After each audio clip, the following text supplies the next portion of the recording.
The best things in life are the things that are not planned, that are not scripted, that are not written out. Because life is not a movie. Life is not a screenplay. Right? Life is not my poetry. Life is not a story written by an author that gets #1 for 5 years in a row. Life is not the blockbuster film that you wish it was. This is my life. This is my garage. This is where I spend most of my time. This is where I think. This is where I sleep. And today, everything's going to be completely unplanned. That's just the way it's got to be sometimes. And that's the thing about life.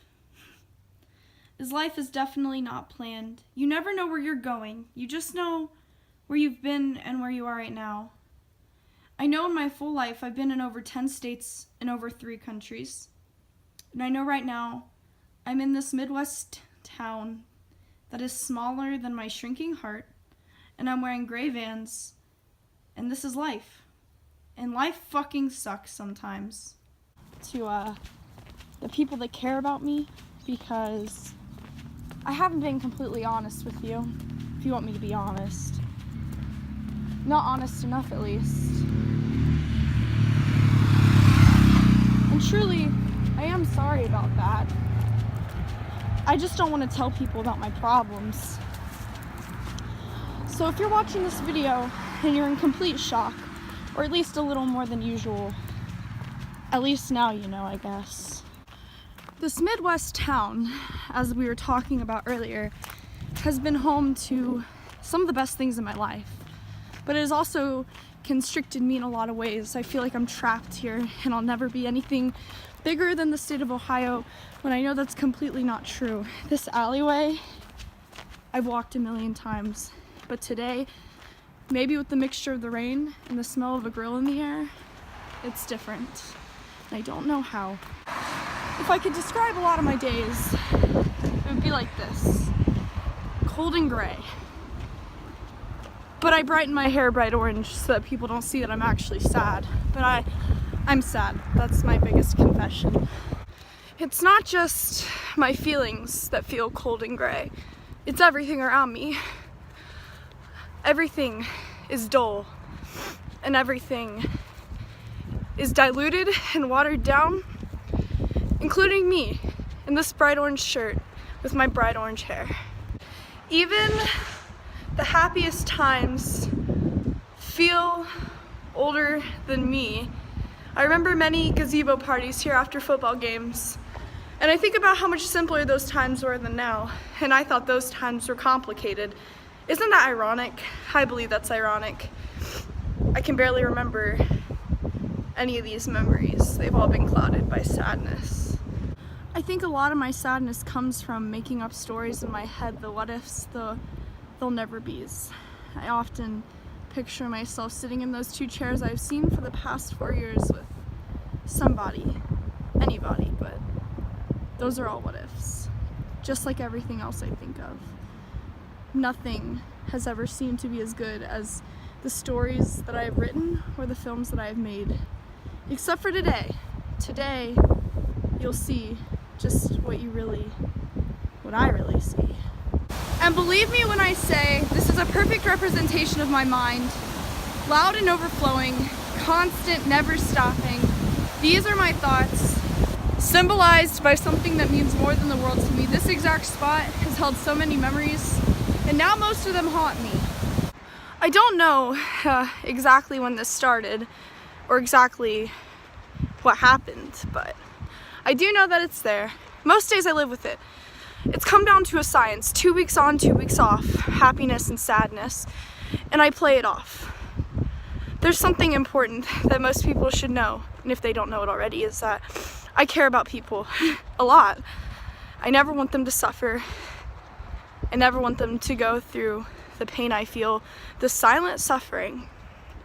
It's not even as bad as I make it sound, but god damn, it feels that bad. You can see it in the hollows of my eyes, and you can see it in the way I am. I don't brush my hair, and I tell people it's because it gets fluffy, but it's more like I don't have the effort or the energy. This video is gonna be upside down, by the way. And I don't do my makeup, and people think it's because I don't think I need it, but I do. It's because I find no point in making up my face just to hate it. And I'm sorry to the people that I told that I quit smoking cigarettes. Some days I'm really trying, and others, well, they calm me down. I hate it. I hate cigarettes. Hence why I never tell anyone, or why I'm not smoking on camera. But sometimes that nicotine buzz quiets everything. The buzzing, the talking, the thoughts. Everything. Fucking everything. This is one of the oldest sidewalks in Wapakoneta, Ohio. And that's another big fatal flaw of mine, is that I romanticize everything. It's the poet in me, I'm sure. I wonder what happened on these sidewalks in 1920s and up, if someone fell in love on these sidewalks. But I have nothing. I don't know if you have yet noticed the theme of this video, but it's scattered and it has no plot line and it makes no sense. That's me. That's me. My thoughts are scattered. I have no climax, no deposition, no nothing. I don't even know what deposition means. Have I said it already that I'm a mess? Because I am. That's what this video is a mess.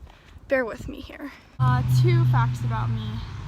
I pronounce this mechanic, and the hardest thing that I had to do today is get out of bed and go to school. And that shouldn't be hard for me, but it is. Hi. This is the closing of the video. Maybe a little explanation would help for a lot of people who do not know me and is watching this. I'll address you first. This is gonna be kind of long. I'm Harley McKinney, and I am an aspiring filmmaker. What you just saw is what no one sees. And that's not even just for me, that's for a lot of people. Mental illness is real, but not physically. I mean, yes, it's physically real. There used to be times when I was making myself throw up from a whole different kind of illness. There was the sickness in me that made me want to see my rib cage, but that's not what this video is about. Mental illness is in your head, and I'm not the one to say, it's all in your head, get over it. Don't get over it, but don't let it do what it does to me. Don't let it eat you alive. Don't let it make you snap. So yeah. That's what this film's about. This is, I guess you could call it a documentary of a short glimpse into my life. I tried to jam pack a lot in however many minutes. Haven't edited this yet, obviously. And on to the people that know me. Hi, I'm Harley McKinney. I'm an aspiring filmmaker. When you ask me if I'm okay, and I say yes, I'm just tired, I am tired. Very, very tired. But I'm sad, you're right. You got me. But me telling you I'm not okay isn't gonna make it better. That's all something I have to do on my own, is make it better. And I'm trying. I really am. This whole video is very depressing, but I'm trying. And I hope to one day look back at this and realize that I tried as hard as I could. And I'll be happier, hopefully, when I'm watching this. To explain, like I said, documentary. And most people would argue that this is a cry for attention. This is not. In fact, the name of this film is going to be The Video You Will Never Watch. Because I'm not going to tell anyone about this. If my friends ever find it, great. I know there's a few of you that check up on my YouTube. For the people that'll never see this, well, I don't know who I'm talking to. One thing's for sure, this is just a low, and it'll get better. But it won't stay better forever, and I forget to realize that. I want to close this out, and I know I said this was unscripted, but I want to close this out with something I wrote today. I write poetry. Check out my other videos. I guess a self-promo. Feeling a little bit better today, but this is about mental illness, and maybe it'll give you some insight. I know that I really felt this one when I wrote it today. So this is called Stove. Coming to terms with my mental illness is much like a small child putting their hand on a stove. It's the innocence behind a thought process that lacks common sense. But the difference between me and that small child is that she is learning common sense along the way, and my sickness caused me to lose it a long time ago. And for that split second where heat bites at your hand, eyes widening and tears brimming your eyes, you realize what you're doing.